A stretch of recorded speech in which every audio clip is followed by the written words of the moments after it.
1970년대 어느 시골 마을, 10살 소년 민수에게는 세상에서 가장 소중한 친구가 있었습니다. 하얀 털의 강아지 백구였죠. 하지만 어른들의 차가운 현실 앞에서 둘은 억지로 헤어져야 했어요. 백구야, 가지 마. 제발 내 친구를 데려가지 마. 그로부터 13년이 흘렀습니다. 성인이 된 민수가 우연히 들은 한마디. 시골 장터 근처에 이상하게 똑똑한 개가 있다던데? 주인을 기다린다나 뭐라나? 과연 그 개는 정말 백구였을까요? 그리고 13년 동안 무슨 일이 있었던 걸까요? 사연 시작 전에 무료로 할 수 있는 구독과 좋아요 한번 눌러주세요. 여러분께도 큰 행운이 찾아올 거예요. 1970년대 여름, 경상북도 작은 산골 마을에는 아직 아스팔트보다 흙길이 더 많았습니다. 그 마을 끝자락, 기와 지붕이 반쪽 날아간 낡은 한옥에서 10살 소년 민수가 살고 있었어요. 민수의 하루는 언제나 똑같았습니다. 새벽 달 구름 소리와 함께 눈을 뜨면 마당 한 구석에서 꼬리를 살랑거리며 기다리는 하얀 강아지 백구가 있었거든요. 민수야, 일어났구나. 백구가 얼마나 기다렸는지 몰라. 어머니는 부뚜막에서 나물 반찬을 볶으며 미소를 지었습니다. 민수는 눈을 비비며 마당으로 나가 백구를 끌어안았어요. 백구는 민수의 볼을 핥으며 반가움을 표현했습니다. 그들의 하루는 그렇게 시작됐어요. 아침을 간단히 때우고 나면 민수와 백구는 마을 어귀로 향했습니다. 논두렁길을 따라 뛰어가면서 메뚜기를 잡기도 하고 개울가에서 물장구를 치기도 했어요. 백구는 민수가 어디를 가든 그림자처럼 따라다녔습니다. 개울에서 물고기를 잡으려 하는 민수를 보며 백구도 물가에서 앞발로 물을 찰싹거렸어요. 여름 오후의 뜨거운 햇볕 아래 둘은 느티나무 그늘에 누워 낮잠을 자기도 했습니다. 민수가 백구의 배를 베개 삼아 누우면 백구는 가만히 숨을 고르며 민수를 지켜봤어요. 그 평화로운 모습을 본 마을 사람들은 혀를 찼습니다. 저 아이 참, 아버지도 없이 자라더니 개하고만 놀고 있네. 집집마다 모여 앉은 아낙네들의 수군거림이 민수의 귀에도 들렸지만 민수는 신경 쓰지 않았어요. 오히려 백구의 목을 감싸 안으며 속삭였습니다. 백구야, 사람들이 뭐라고 해도 상관없어. 넌 내 가장 소중한 친구니까. 백구는 꼬리를 흔들며 대답하듯 민수의 손을 핥았어요. 그들에게는 서로만 있으면 세상이 완벽했습니다. 저녁 무렵이면 민수는 어머니 심부름을 하러 동네 구멍가게에 갔어요. 백구는 늘 가게 앞에서 기다렸습니다. 가게 할머니는 민수를 불쌍하게 여겨 사탕 하나씩 주곤 했는데 민수는 그 사탕을 백구와 나눠 먹었어요. 백구야, 달콤하지? 우리 둘이 나눠 먹으니까 더 맛있네. 어머니는 그런 민수를 보며 마음이 짠했습니다. 아버지 없이 홀로 키우는 아들이 또래 친구들과 어울리지 못하고 강아지하고만 노는 모습이 안쓰러웠거든요. 하지만 한편으론 다행이라고 생각했어요. 적어도 민수에게는 백구라는 든든한 친구가 있으니까요. 그래도 다행이야. 우리 민수 곁엔 백구가 있잖아. 저렇게 좋아하는 걸 보니까. 밤이 되면 백구는 민수의 방문 앞에서 잠을 잤습니다. 민수가 화장실에 가려고 일어나면 백구도 따라 일어나 뒤따라갔어요. 마치 민수를 지키는 파수꾼 같았습니다. 어느 날 저녁, 민수는 백구와 함께 마을 뒷산에 올라갔어요. 석양이 지는 풍경을 바라보며 민수는 백구에게 말했습니다. 백구야, 우리 평생 함께 살자. 나는 내가 있어서 외롭지 않아. 넌 어때? 백구는 민수의 손바닥에 주둥이를 비비며 답했어요. 그 순간이 민수에게는 세상에서 가장 행복한 시간이었습니다. 산 아래로 펼쳐진 논밭과 기와집들, 그리고 곁에 있는 백구. 민수는 이 평화로운 일상이 영원히 계속될 거라고 믿었어요. 하지만 세상은 10살 소년의 바람대로 흘러가지 않았습니다. 그들의 평화로운 나날에 먹구름이 몰려오고 있었거든요. 민수와 백구의 평화로운 일상이 깨진 것은 가을이 깊어가던 어느 날이었습니다. 그날따라 어머니는 아침부터 부산하게 집 안을 치우고 있었어요. 민수는 백구와 함께 평소처럼 마당에서 놀고 있었는데 어머니가 다급하게 불렀습니다. 민수야, 얼른 들어와. 삼촌이 오신다. 민수는 고개를 갸웃했어요. 외삼촌은 서울에서 사업을 한다며 1년에 한두 번밖에 오지 않거든요. 그것도 올 때마다 어머니에게 잔소리만 했습니다. 민수는 백구를 쓰다듬으며 속삭였어요. 백구야, 삼촌 오면 우리 뒷산에 올라가서 놀자. 삼촌은 우리를 안 좋아하시거든. 오후 2시쯤 검은색 승용차 한 대가 마을 입구에 멈춰섰습니다. 양복을 단정히 차려입은 외삼촌이 내렸어요. 마을 사람들은 구경하듯 쳐다봤습니다. 외삼촌은 인상을 찌푸리며 집 안으로 들어왔어요. 누나, 이 좁은 집에서 아직도 이렇게 사나? 그리고 저 강아지는 뭐야? 외삼촌의 시선이 백구에게 향했습니다.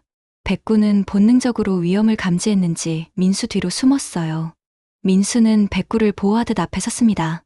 어머니는 당황하며 대답했어요. 아이가 기르는 강아지예요.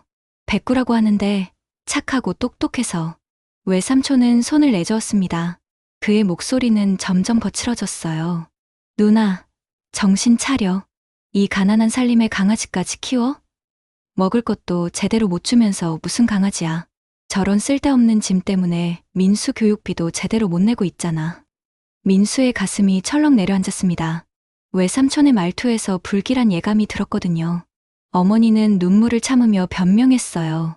그래도 민수한테는 친구 같은 존재라서 혼자 있을 때 외롭지 않게 해주거든요. 친구? 걔가 무슨 친구야. 누나가 너무 감정적이야. 민수도 이제 중학교 들어갈 나이인데 걔나 끌고 다니면 창피하지 않겠어? 외삼촌은 민수를 바라보며 말했어요. 민수야, 너도 이제 철이 들 나이잖아. 강아지 놀이는 그만하고 공부에 집중해야지. 삼촌이 서울에서 좋은 학원도 알아봤으니까 그 돈으로 학원비 내는 게 낫겠다. 민수는 필사적으로 고개를 저었습니다. 싫어요. 백구는 제 가족이에요. 저는 백구 없이는 못 살아요. 외삼촌의 얼굴이 차갑게 굳었습니다. 가족? 걔가 무슨 가족이야. 누나, 이런 식으로 키우니까 아이가 철이 안 드는 거야. 당장 처리해. 어머니는 눈물을 흘리며 민수를 바라봤어요. 그 눈빛에는 미안함과 절망이 가득했습니다. 민수야, 엄마 말 좀 들어줄래? 삼촌 말씀이 맞을 수도 있어. 우리가 백구를 제대로 키울 수가 없구나. 민수는 믿을 수 없다는 표정으로 어머니를 바라봤습니다. 엄마, 설마 진짜로 백구를 보내려는 거예요? 안 돼요. 절대 안 돼요. 하지만 어머니의 마음은 이미 굳어진 듯 보였어요. 외삼촌은 이미 전화를 걸어 누군가에게 연락을 취하고 있었습니다. 여보세요? 걔 한 마리 처리해야 하는데. 네. 지금 당장 와주세요. 1시간 후. 낡은 트럭 한 대가 집 앞에 멈춰섰습니다. 트럭 뒤쪽에는 철창으로 만든 우리가 있었어요. 남자 2명이 내려서 백구를 잡으려 했습니다. 백구는 민수 뒤로 숨으며 무서워 떨었어요. 민수는 백구를 품에 꼭 안고 울부짖었습니다. 안 돼요. 백구를 데려가지 마세요. 제발 백구만은. 하지만 어른들의 힘을 이길 수 없었어요. 백구는 철창 속으로 들어갔고 트럭 엔진이 시동을 걸었습니다. 백구는 철창 사이로 발을 내밀며 민수를 부르듯 울어댔어요. 민수는 트럭을 뒤쫓아 달렸습니다. 백구야, 가지마. 백구야. 민수의 울음소리가 시골 마을에 메아리쳤지만 트럭은 점점 멀어져 갔어요. 민수는 길바닥에 주저앉아 오열했습니다. 그의 소중한 친구가 사라진 자리에는 공허함만 남았어요. 백구가 사라진 지 10년이 흘렀습니다. 20살이 된 민수는 서울 구로공단의 작은 섬유공장에서 일하고 있었어요. 매일 새벽 6시에 일어나 밤 10시까지 재봉틀 앞에서 보내는 삶이었습니다. 기계 소리가 귀청을 울리는 공장에서 하루 종일 같은 동작을 반복하다 보면 어느새 하루가 지나갔어요. 퇴근 후 민수는 월세 3만 원짜리 반지하 원룸으로 돌아왔습니다. 습기가 차서 곰팡이 냄새가 나는 좁은 방에는 작은 책상과 이부자리가 전부였어요. 민수는 라면 1개를 끓여 먹으며 창밖을 바라봤습니다. 도시의 네온사인들이 번쩍거리는 밤 풍경이 어린 시절 고향의 별빛과는 너무 달랐어요. 혼자 있는 시간이 길어질수록 민수는 자꾸 백구를 떠올렸습니다. 특히 잠들기 전 적막한 밤이면 백구의 따뜻한 체온과 부드러운 털의 감촉이 그리웠어요. 꿈속에서 민수는 늘 10살의 자신이 되어 백구와 함께 뛰어놀았습니다. 하지만 아침이 되면 현실로 돌아와야 했어요. 민수야, 오늘도 야근이야. 물량이 밀려서 어쩔 수 없다. 공장장의 말에 민수는 고개를 끄덕였습니다. 야근 수당 몇천 원이라도 더 받아야 어머니께 용돈을 보낼 수 있었거든요. 고향에서 혼자 지내시는 어머니는 몸이 많이 약해지셨다고 했어요.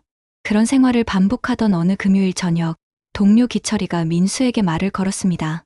민수야, 너 고향이 경북 쪽이지? 나 지난주에 거기 장사하러 갔다 왔는데 신기한 걸 봤어. 기철이의 말에 민수는 관심 없다는 표정을 지었어요. 요즘 들어 고향 얘기만 나오면 괜히 마음이 무거워졌거든요. 뭘 봤는데? 장터 근처에 이상하게 똑똑한 개가 있더라고. 주인을 기다리는 것 같은데 사람들이 먹이를 줘도 별로 안 먹고 계속 한 자리만 지키고 있어. 목에 낡은 목줄도 하고 있고. 민수의 손이 떨렸습니다. 가슴 속에서 뭔가 요동치는 것 같았어요. 그 개가 어떻게 생겼는데? 하얀색 털의 중간 크기? 근데 나이가 꽤 들어 보이더라. 털도 누렇게 바랬고. 그런데 눈빛이 되게 슬퍼 보이더라고. 민수는 숨이 막혔습니다. 설마, 정말 설마 그 개가, 그 장터가 어디야? 왜? 혹시 내가 아는 개야? 그렇게 놀란 표정을 짓고 민수는 대답하지 못했어요. 만약 정말 백구라면. 하지만 그럴 리가 없었어요. 벌써 10년이나 지났는데 백구가 그 자리에서 자신을 기다리고 있다는 게 말이 될까요? 그날 밤 민수는 잠을 이루지 못했습니다. 기철이의 말이 계속 머릿속을 맴돌았어요. 하얀 털, 낡은 목줄, 주인을 기다리는 눈빛, 모든 것이 백구를 떠올리게 했습니다. 다음 날 토요일, 민수는 결국 참을 수 없었어요. 버스터미널로 향하면서도 자신이 미쳤다는 생각이 들었습니다. 하지만 발걸음은 멈춰지지 않았어요. 고향까지 가는 버스 안에서 민수는 온갖 생각에 빠졌습니다. 만약 정말 백구라면 자신을 알아볼까요? 아니면 전혀 다른 개일 수도 있겠죠. 그래도 확인해보지 않으면 평생 후회할 것 같았어요. 버스가 고향 터미널에 도착했을 때는 해가 뉘엿뉘엿 지고 있었습니다. 민수는 무거운 발걸음으로 장터 쪽으로 향했어요.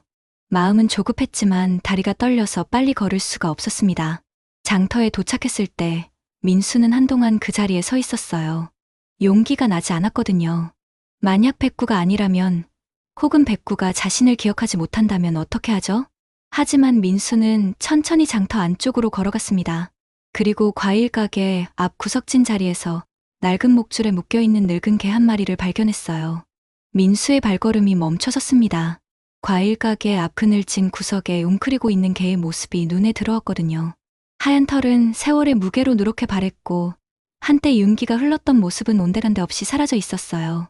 개는 고개를 푹 숙이고 있었는데 뒷다리 하나를 절뚝거리며 움직이는 모습이 보였습니다.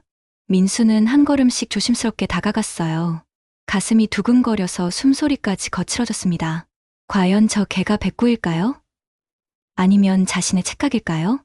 개는 민수의 발자국 소리를 듣고 천천히 고개를 들었어요. 그 순간 민수의 온몸에 전기가 흐르는 것 같았습니다. 비록 늙고 초라해졌지만 그 눈빛만큼은 10년 전과 똑같았거든요. 깊고 따뜻하면서도 어딘가 슬픔이 서린 그 눈빛을 민수는 절대 잊을 수 없었어요. 백구, 정말 너야? 민수의 목소리는 떨렸습니다. 걔는 민수를 바라보며 귀를 쫑긋 세웠어요. 그리고는 힘없이 꼬리를 한번 흔들었습니다. 그 모습에 민수의 눈에서 눈물이 터져 나왔어요. 민수는 무릎을 꿇고 개 앞에 앉았습니다. 손을 조심스럽게 내밀자 개는 코를 킁킁거리며 민수의 냄새를 맡았어요. 그러더니 갑자기 눈이 커지면서 꼬리를 더 세게 흔들기 시작했습니다. 백구야, 나야, 민수야, 날 기억하니? 개는 민수의 손바닥을 핥았어요.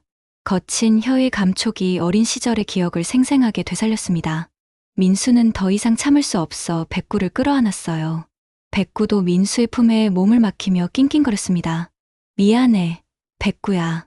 정말 미안해. 내가 너를 지켜주지 못했어. 민수가 울고 있을 때 과일 가게 주인이 다가왔습니다. 50대 중반쯤 되어 보이는 남자였어요. 저 개를 아세요? 네. 어렸을 때 제가 키웠던 개예요. 그런데 여기서 뭘 하고 있는 거죠? 주인은 한숨을 쉬었어요. 저 개 말이야.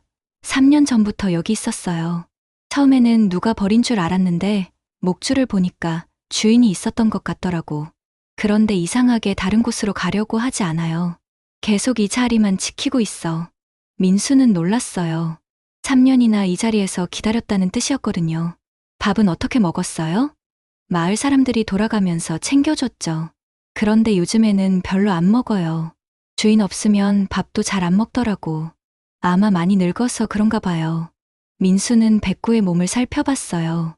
갈비뼈가 만져질 정도로 말랐고 털도 군데군데 빠져 있었습니다. 발톱은 너무 자라서 땅에 긁히고 있었어요. 백구야, 많이 힘들었구나. 내가 왜 이제야 왔을까? 백구는 민수의 볼을 계속 핥으며 기쁨을 표현했어요. 하지만 몸이 약해져서 오래 서 있지도 못했습니다. 민수는 백구를 일으켜 세우려 했지만 뒷다리를 절뚝거리는 모습에 마음이 아팠어요. 언제부터 다리를 다쳤어요? 1년 전쯤부터요. 아마 나이가 들어서 관절이 안 좋아진 것 같아요. 그래도 이 자리는 절대 안 떠나더라고요. 신기하죠? 민수는 백구의 목을 쓰다듬었어요. 목줄은 너무 오래되어 가죽이 딱딱하게 굳어 있었습니다. 10년 전 그 목줄 그대로였어요. 주인 아저씨, 제가 이 개를 데려가고 싶은데 과일 가게 주인의 표정이 갑자기 굳어졌어요. 아, 그건 안 됩니다. 이 개 때문에 손님들이 많이 와요. 귀여워해서 과일도 더 사고 그래요. 그냥 두세요. 민수는 당황했어요. 백구를 그냥 둘 수는 없었거든요. 그럼 제가 돈을 드릴게요. 얼마면 될까요? 주인은 민수를 위아래로 훑어봤어요. 공장에서 일하는 청년의 차림새를 보더니 비웃듯 말했어요. 돈? 학생이 무슨 돈이 있겠어요. 그냥 가세요. 이 개는 이제 우리 가게 개나 마찬가지니까. 민수의 주머니에는 이번 달 월급이 들어있었어요. 그 돈을 모두 꺼내 주인에게 내밀었습니다. 이게 다예요. 제발 백구를 저에게 주세요. 하지만 주인은 돈을 보고도 고개를 저었어요. 이 돈으론 택도 없어요. 이 개가 얼마나 도움이 되는지 모르니까 적어도 100만 원은 줘야 생각해보죠. 100만 원이라는 금액에 민수는 절망했어요. 공장에서 한 달 내내 일해도 그 돈을 모으기 어려웠거든요. 100만 원이라는 말에 민수는 다리에 힘이 빠졌어요. 공장에서 받는 월급이 30만 원인데 100만 원을 모으려면 몇 달은 굶어야 할 판이었습니다. 하지만 백구를 그냥 둘 수는 없었어요. 아저씨, 제발요. 이 개는 정말 제 가족 같은 존재예요. 어렸을 때부터 함께 자란 사이거든요. 과일 가게 주인은 민수의 애원하는 모습을 보며 더욱 비웃었어요. 가족, 그럼 가족을 10년 동안 어디 팽개쳐 놓고 이제 와서 찾는다고? 참 웃기네. 이 개가 얼마나 고생했는지 알기나 해? 주인의 말에 민수는 할 말이 없었어요. 정말로 자신이 백구를 버린 건 아니지만 결과적으로는 10년 동안 혼자 두고 온 게 사실이었으니까요. 그렇다고 해도 제발 한 번만 기회를 주세요. 돈은 꼭 마련해서 가져올게요. 주인은 고개를 저었습니다. 안 돼요. 이 개 때문에 장사가 잘 되는데 왜 손해를 봐야죠. 그리고 당신이 정말 그 돈을 마련할 수 있을 것 같아요? 민수는 자신의 차림새를 다시 한번 돌아봤어요. 낡은 작업복에 때 묻은 운동화, 거칠어진 손. 어디서 봐도 100만 원을 쉽게 구할 수 있을 것 같지 않은 모습이었어요. 백구는 민수와 주인 사이에서 무슨 일이 벌어지고 있는지 아는 듯 불안한 표정으로 두 사람을 번갈아 봤어요. 그리고는 힘겹게 일어나서 민수에게 다가왔습니다. 절뚝거리는 다리로 걸어와서 민수의 바지를 입으로 물고 당겼어요. 백구야, 미안해. 내가 힘이 없어서. 민수가 백구를 쓰다듬는 모습을 본 주인은 더욱 냉정하게 말했어요. 자, 이제 구경도 했으니까 가세요. 저녁 장사 준비해야 하거든요. 민수는 일어서려다가 다시 주저앉았어요. 백구를 두고 갈 수가 없었거든요. 백구도 민수가 떠날까 봐 두려운 듯 민수의 팔을 앞발로 붙잡았습니다. 그때 옆에서 지켜보던 할머니 한 분이 다가왔어요. 아이고, 저 개 주인이었구나. 그동안 얼마나 기다렸는지 몰라. 비 오는 날에도 눈 오는 날에도 꼼짝 안 하고 이 자리만 지키고 있었는데 할머니의 말에 민수는 더욱 마음이 아팠어요. 백구가 3년 동안 이 자리에서 자신을 기다렸다는 생각에 눈물이 또다시 흘렀습니다. 그런데 과일 가게 주인은 할머니의 말에도 꿈쩍하지 않았어요. 할머니, 그래도 장사는 장사예요. 저게 덕분에 손님들이 얼마나 많이 오는지 아세요? 그러게 말이야. 특히 아이들이 좋아해서 부모들이 과일 더 사가고 그러더라고. 옆에서 듣고 있던 다른 상인도 거들었어요. 민수는 점점 절망적이 됐습니다. 마을 사람들에게 백구는 이미 장터의 마스코트가 되어 있었던 거예요. 민수는 마지막으로 한 번 더 애원했습니다. 정말 제발요. 일주일만 시간을 주세요. 꼭 돈을 마련해 올게요. 일주일? 그 사이에 걔가 아프거나 죽으면 어떻게 할 건데요? 책임질 수 있어요? 주인의 말에 민수는 더 이상 대답할 수 없었어요. 정말로 백구는 많이 늙어 보였고 언제 무슨 일이 생길지 모르는 상황이었으니까요. 해가 저물기 시작했어요. 장터에 하나둘 불이 켜지기 시작했고 사람들은 집으로 돌아갈 준비를 하고 있었습니다. 민수는 백구를 한 번 더 껴안았어요. 백구야, 조금만 더 기다려. 내가 꼭 다시 올게. 이번에는 정말로 널 데려갈 수 있도록 준비해서 올게. 백구는 민수의 말을 알아듣는 것처럼 고개를 끄덕였어요. 하지만 민수가 일어서자 불안한 듯 낑낑거렸습니다. 민수는 뒤돌아서서 걷기 시작했어요. 몇 걸음 가지 않아서 뒤를 돌아보니 백구가 목줄에 매인 채로 민수를 따라오려고 발버둥 치고 있었습니다. 쇠사슬이 팽팽하게 당겨져서 목을 조르고 있었는데도 백구는 포기하지 않고 민수를 부르며 울어댔어요. 그 모습에 민수는 차마 더 이상 걸을 수가 없었어요. 하지만 지금 당장은 어떻게 할 방법이 없었습니다. 민수는 주먹을 꽉 쥐고 다짐했어요. 꼭 다시 올게, 백구야. 이번에는 절대 너를 혼자 두지 않을게. 서울로 돌아온 민수는 완전히 달라진 사람이 되었습니다. 백구를 본 그날 밤부터 민수의 머릿속에는 오직 한 가지 생각만 있었어요. 어떻게든 100만 원을 모아서 백구를 데려와야 한다는 것이었죠. 다음 날부터 민수는 새로운 계획을 세웠습니다.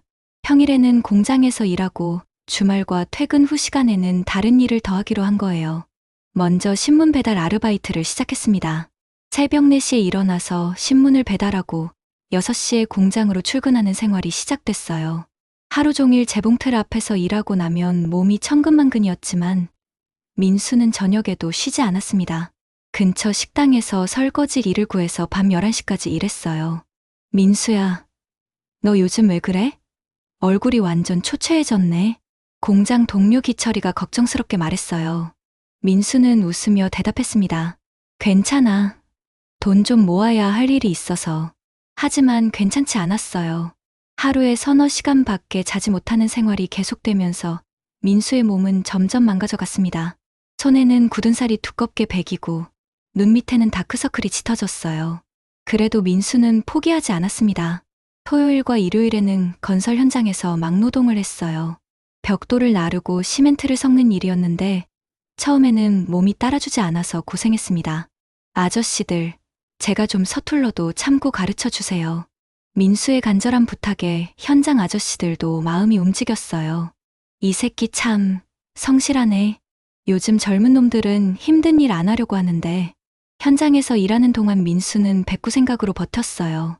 벽돌이 무거워서 허리가 끊어질 것 같을 때도, 시멘트 먼지 때문에 기침이 멈추지 않을 때도 백구의 모습을 떠올렸습니다. 백구야, 조금만 더 기다려. 형이 열심히 돈 모으고 있어.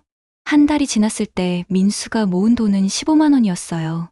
평소 월급 30만 원에 아르바이트비 10만 원, 주말 막노동비 10만 원을 모두 합쳐서 50만 원을 벌었는데 최소한의 생활비를 빼고 나니 그 정도였습니다. 이 속도로는 100만 원을 모으려면 반년은 걸릴 것 같았어요. 민수는 더 조급해졌습니다. 백구가 워낙 늙어 보였던 터라 그 오랜 시간을 버틸 수 있을지 확신할 수 없었거든요. 민수는 더 극단적인 방법을 생각했어요. 식비를 더 줄이기로 한 겁니다. 하루 한 끼만 먹거나 아예 라면으로만 때우는 날이 많아졌어요. 그러던 어느 날 공장에서 일하던 민수가 갑자기 쓰러졌습니다. 영양실조와 과로가 겹친 결과였어요. 민수야, 정신 차려. 동료들이 부축해서 병원에 데려갔지만 민수는 병원비가 아까워서 금세 퇴원했어요. 의사는 며칠 쉬라고 했지만 민수에게는 쉴 시간이 없었습니다. 그날 저녁 민수는 거울을 봤어요. 뼈만 남은 얼굴에 핏기 하나 없는 창백한 모습이었습니다. 어머니가 보시면 기절할 정도로 초라해져 있었어요. 하지만 민수는 멈출 수 없었습니다. 2달째가 되었을 때 모인 돈이 40만 원이 넘었어요. 3달째에는 60만 원을 넘겼습니다. 그러던 중 민수에게 기회가 왔어요. 건설 현장 반장이 민수에게 제안을 한 겁니다.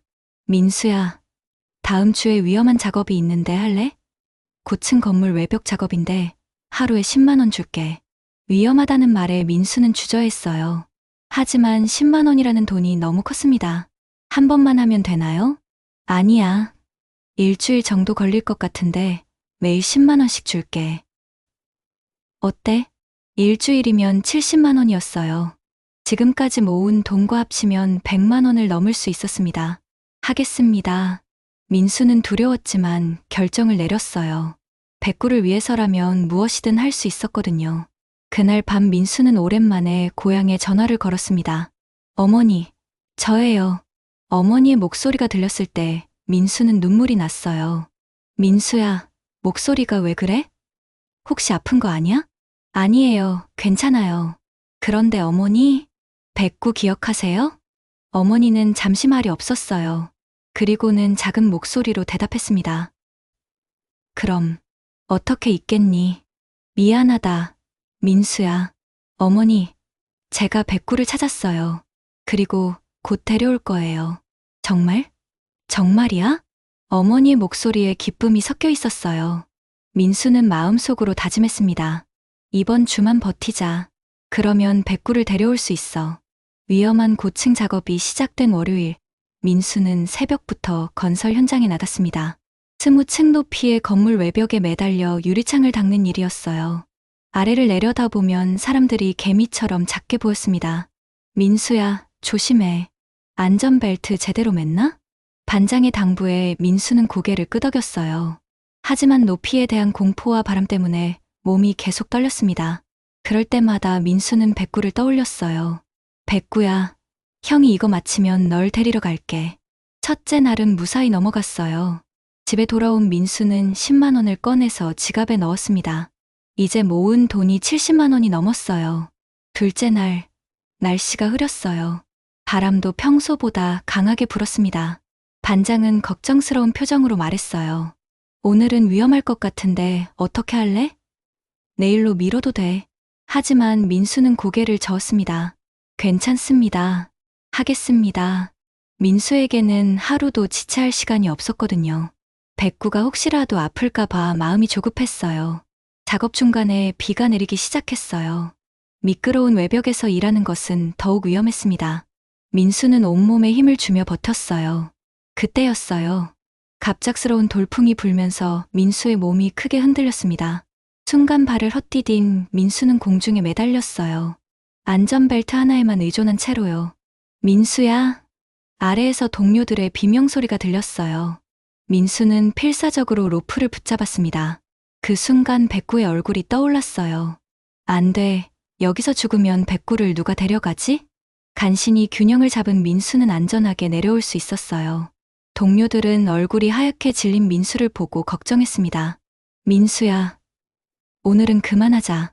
너무 위험해. 하지만 민수는 다시 올라갔어요. 죽을 고비를 넘겼지만 백구를 생각하면 포기할 수 없었거든요. 일주일이 지났을 때 민수는 약속대로 70만 원을 받았어요. 지금까지 모은 돈과 합치니 정확히 100만 원이었습니다. 민수는 떨리는 손으로 돈을 세어봤어요. 드디어 백구를 데려올 수 있구나. 그 주말, 민수는 곧장 고향으로 향했습니다. 버스 안에서 민수는 가슴이 두근거려서 잠이 오지 않았어요. 백구가 건강하게 기다리고 있을까요? 혹시 아프거나 다른 곳으로 가지는 않았을까요? 장터에 도착했을 때는 해가 지기 시작할 무렵이었어요. 민수는 뛰어가듯 과일 가게로 향했습니다. 그리고 그곳에서 백구를 발견했어요. 여전히 같은 자리에서 고개를 푹 숙이고 있었습니다. 백구야. 민수의 목소리에 백구가 고개를 들었어요. 그 순간 백구의 눈이 반짝였습니다. 꼬리를 살살 흔들며 민수를 반겼어요. 하지만 예전보다 더 말라 보였고 움직임도 더 둔해 보였습니다. 민수는 백구를 쓰다듬으며 과일 가게 주인을 찾았어요. 아저씨, 저 왔습니다. 돈 가져왔어요. 주인은 놀란 표정으로 민수를 바라봤어요. 어? 정말로 왔네. 그런데 진짜 100만 원 있어? 민수는 가방에서 돈 뭉치를 꺼냈어요. 새 지폐들이 고르게 정리되어 있었습니다. 여기 있습니다. 세어보세요. 주인은 믿을 수 없다는 표정으로 돈을 세기 시작했어요. 정확히 100만 원이었습니다. 이거 정말 100만 원이네. 어떻게 이 돈을 구했어요? 일해서 모았습니다. 이제 백구를 저에게 주세요. 주인은 잠시 망설였어요. 사실 백구 때문에 손님이 많이 온다는 말은 거짓이었거든요. 오히려 냄새 때문에 손님들이 불편해하는 경우가 더 많았어요. 하지만 욕심에 100만 원이라는 큰 돈을 요구했던 거였습니다. 그런데 정말로 그 돈을 가져오는 젊은이를 보니 마음이 복잡해졌어요. 이 돈이 얼마나 간절하게 모은 돈인지 알 수 있었거든요. 주변에서 구경하던 사람들도 수군거렸어요. 저 청년 정말 대단하다. 개 하나 때문에 100만 원을. 어렸을 때부터 기른 개라니까. 애정이 남다르지. 할머니 한 분이 민수에게 다가왔어요. 아이고, 고생 많았구나. 저 개가 얼마나 너를 기다렸는지 몰라. 주인은 결국 돈을 받고 고개를 끄덕였어요. 알겠어요. 데려가세요. 민수는 떨리는 손으로 백구의 목줄을 풀었어요. 목줄이 풀리는 순간 백구는 비틀거리며 민수 품에 뛰어들었습니다. 민수는 백구를 꼭 안고 눈물을 흘렸어요. 백구야, 미안해. 정말 미안해. 이제 절대 놓지 않을게. 백구도 민수의 얼굴을 핥으며 기쁨을 표현했어요. 오랫동안 기다려온 순간이 드디어 온 거였습니다. 장터 사람들은 그 장면을 보며 눈시울을 적셨어요. 10년 만의 재회, 그리고 3년간의 기다림이 끝나는 순간이었습니다. 백구를 품에 안고 집으로 향하는 길, 민수의 마음은 벅차올랐습니다.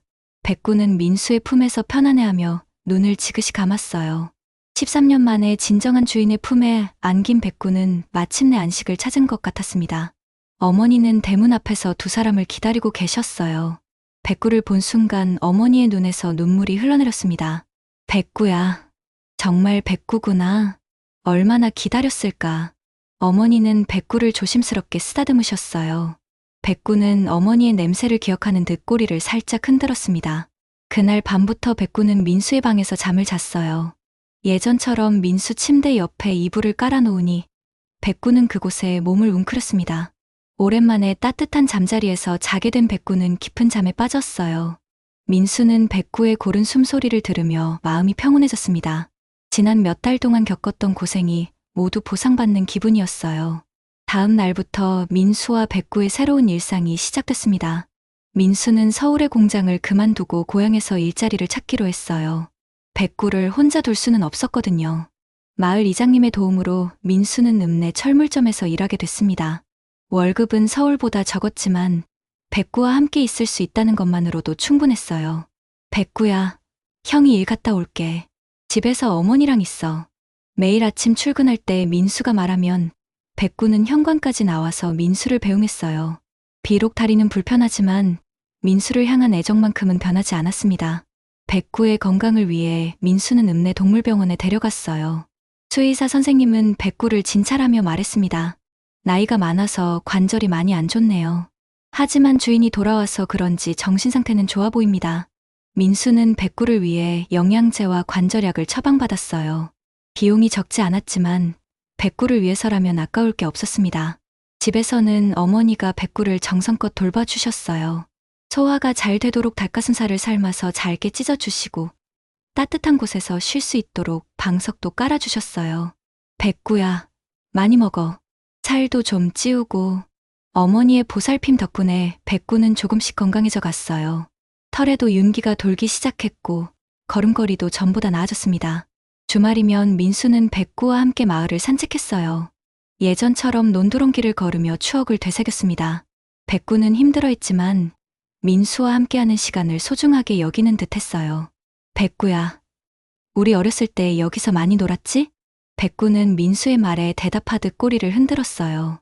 비록 예전만큼 활발하지는 못했지만 민수 곁에 있다는 것만으로도 행복해 보였습니다. 어느 날 저녁, 민수는 백구와 함께 뒷산에 올랐어요. 해가 지는 풍경을 바라보며 민수는 백구에게 말했습니다. 백구야, 우리 다시는 헤어지지 말자. 형이 평생 너를 지켜줄게. 백구는 민수의 손에 주둥이를 비비며 답했어요. 그 모습이 어린 시절과 똑같아서 민수는 웃음이 났습니다. 마을 사람들도 민수와 백구의 이야기에 감동했어요. 장터에서 일어난 일이 입소문을 타면서 마을 전체가 알게 된 거였습니다. 그 젊은이 참 대단해. 개 한 마리 때문에 그렇게까지 하다니. 요즘 같은 세상에 저런 마음이 어디 있겠어. 민수와 백구의 이야기는 지역 신문에도 실렸어요. 13년 만에 기적 같은 재회라는 제목으로 많은 사람들에게 감동을 주었습니다. 백구는 민수와 함께한 시간들을 소중히 여기며 하루하루를 보냈어요. 비록 몸은 늙고 약해졌지만 마음만큼은 여전히 10살 소년의 친구였습니다. 어느 날 밤, 백구는 민수의 침대 옆에서 조용히 숨을 거두었어요. 민수의 손을 핥으며 마지막 인사를 하듯이요. 백구는 주인을 찾아 13년을 기다렸고 마지막 1년을 행복하게 보낸 후 편안히 떠났습니다. 민수는 백구를 마을 뒷산 예쁜 자리에 묻어주었어요. 묘비에는 이렇게 새겼습니다. 영원한 친구 백구, 2010에 2023 사랑한다. 그리고 고마워. 해가 질 무렵이면 민수는 백구의 무덤을 찾아갔어요. 그곳에서 어린 시절의 추억들을 되새기며 백구와의 소중한 시간들을 간직했습니다. 민수와 백구의 이야기는 지금도 마을 사람들 사이에서 전설처럼 전해지고 있어요. 진정한 우정과 사랑이 무엇인지 보여준 아름다운 이야기로 말입니다. 그리고 그 이야기를 듣는 모든 이들의 가슴에 따뜻한 감동과 눈물을 남기고 있습니다.